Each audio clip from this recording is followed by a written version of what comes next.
An imaginary toy bear or a large white worm. Yeah, some villainous characters just don't work on paper, do they? And yet, sometimes, well, they really do. Like the names you're about to find on this sequel list right here. Because I am Gareth, you are watching What Culture Horror, and here are 10 more ridiculous horror movie villains that shouldn't have worked, but did. I'm as shocked as you are. Number 10, Mayflower Pilgrim John Carver, Thanksgiving. Built from the B-movie trailer of the same name, commissioned for Quentin Tarantino's Grindhouse, Eli Roth's Thanksgiving surprised everyone 2 years ago by actually being, good. Set in the present day and packed with Gen Z stars, but sporting a retro aesthetic, Thanksgiving manages to seamlessly blend old and new into something fresh, shocking, and gory in all of the right places. The film picks up 1 year after a Thanksgiving tragedy in which several of Plymouth's residents were trampled by a Black Friday mob, when a killer is stalking the streets seeking 1980s horror-style vengeance. And of course, the focal point for the 80s vibe is the film's typically OTT slasher villain,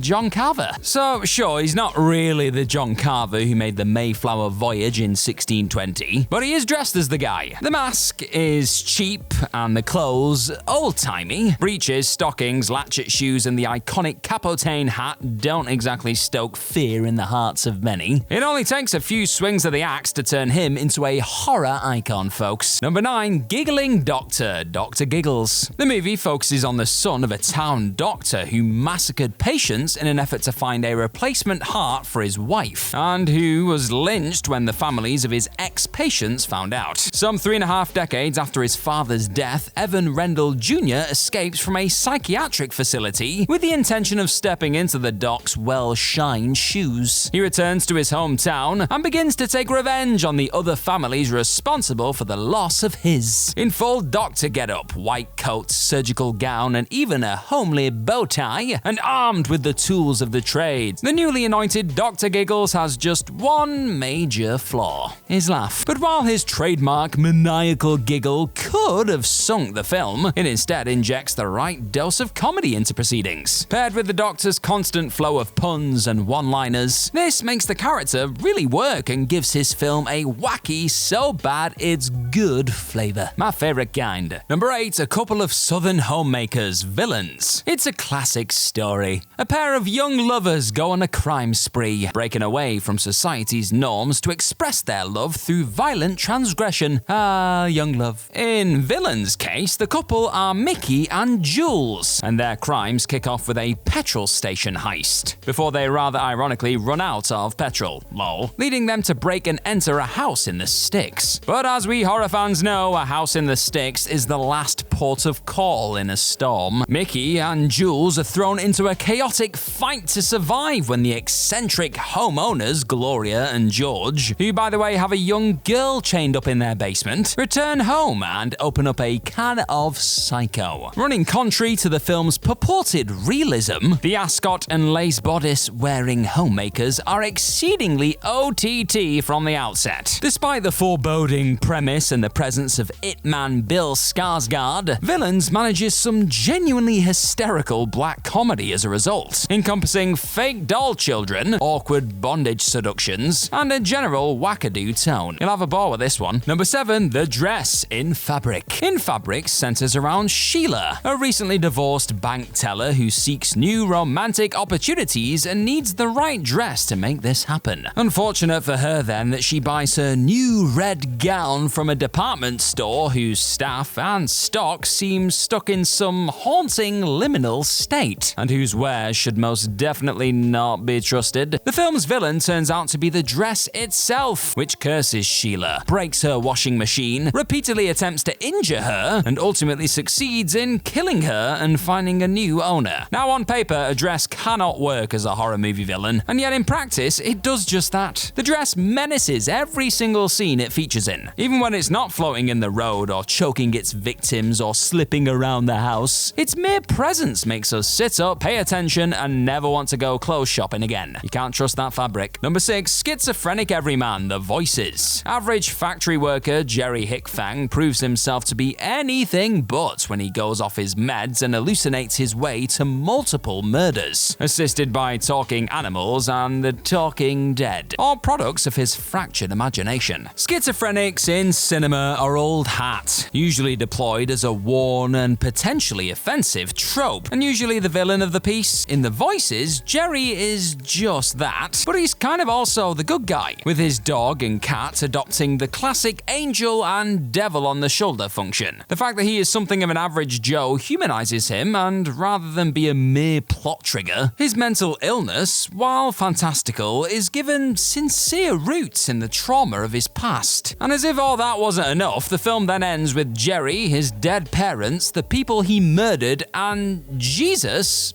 who else, performing a disco song and dance number in a white void that just might be heaven. Yeah, maybe check this one out when you get a chance, it is something else. Number 5, The Large White Worm, the Lair of the White Worm. Before Hugh Grant was the bumbling, floppy-haired rom-com darling, he was the bumbling, floppy-haired lord of the Dampton estate in Ken Russell's The Lair of the White Worm. He must reckon with his family's best-kept secret, that there is a large white worm living under his ancestral home, which pops up every once in a while for a tasty human snack. Right then. The Dampton worm, known to its friends and worshippers as Dionin, is actually an ancient snake god more than strictly a worm. Far from being a punchline, the monster winds up rather terrifying. It's helped no end by the build-up of horrifying events, graphic flashbacks, surreal supernatural sequences, and transformations preceding its arrival. But even without these, the 30-footer is something to behold when it rises from its pit, sporting bulging white eyes, a sun-starved body, and teeth the basilisk would envy. Consider us terrified. Number 4, an imaginary toy bear, Imaginary. Imaginary touches down in the lives of Jessica and her adoptive children, Alice and Taylor, when they move into Jessica's childhood home. Alice finds Chauncey, the stuffed bear, in the house, and her newly erratic behavior combined with a series of creepy occurrences surrounding the toy show that he may be more than meets the eye. Imaginary friends don't normally make good material for movies, given that you can't see them and, well, they don't exist. Sorry to break it to you. But the delusion surrounding Chauncey Bear, that only a select few people can actually see him, is a main plot driver in Imaginary, and it is over halfway through the film before we realize that to most people, he's not really there. Thus, what could have been a soft and toothless villain proves to be the backbone of the film, with the bear managing to cause as much havoc as Chucky while barely moving a stitch. Impressive. Number 3, Giant Tadpole, the host. Bong Joon-ho has made a career out of unpredictability. Before he ever hit it big with English language Snowpiercer or Academy Award-winning Parasite, he was working primarily out of South Korea's indie scene, in what we now recognize as the first wave of new Korean cinema. Right on the tail end of this cinematic period, Bong took a sharp turn, releasing The Host, a classic monster movie with one major difference. The monster is a gigantic tadpole. Yep. Known as Guamul, the creature spawns from a formaldehyde spill in Seoul's Han River. The monster comes into its own on screen, recognizing that less is definitely more. Bong tends to keep Guamul to the back of his shots, and allows a deep air of mystery and suspense to build around the creature, its motivations, and its origins. So much so that we soon forget the good citizens of Seoul are being hunted by an overgrown pollywag. Now you'll never get that image out your head. Number 2, Grumpy Disillusioned Chef, the menu. In real life, when a chef has had enough of the job, they either hang on for the paycheck or slink off to pastures new. Not so for the antagonist of the menu, Chef Julian Slowick. Julian invites a specially selected group of elite, wealthy, and privileged clientele to his exclusive restaurant on a remote island for a dining experience quite unlike any other. Once he has them there, he serves up an increasingly balmy and bloody series of courses, with the guests themselves as the dessert. Now, at face value, a pissed-off chef with a bone to pick with his arrogant, undeserving, and ungrateful clients doesn't really sound like a winning horror movie villain. Cooking an elaborate meal is not very creepy, but the absurd lengths to which he goes in order to serve up courses ladled with meaning is as unnerving as it is strange. The control Julian exerts over the entire experience is what makes him so frightening, right up to and including the conclusive bombing of the restaurant, mutually agreed upon by his team of staff. He will certainly make us think twice before ever sending a dish back to the kitchen again. Yep, food's fine, thank you. Shut up and eat your nuggets. Number 1, 1, a car, Christine. Now, far be it from me to tell you that John Carpenter's Christine is a good movie, or that its villain, a car, works. But by all rights, it ought not to. Then again, it is adapted from the Stephen King novel of the same name, and King does have a talent for being able to turn the ordinary into the amazing. In the film, Christine is a red 1958 Plymouth Fury that comes into the ownership of capital L loser Arnie Cunningham. Warped by his unnatural attraction to the car, Arnie becomes obsessed with the seemingly indestructible Christine, and soon she is not just killing on her own time, but using Arnie to help her. An evil sentient car sounds preposterous, doesn't it? But it becomes all too easy to suspend our disbelief and buy into a world where a car can hunt and murder teens around the Californian suburbs. And even though Carpenter offers up no good reason as to why Christine is sentient, it doesn't really seem to matter. We just go with it anyway.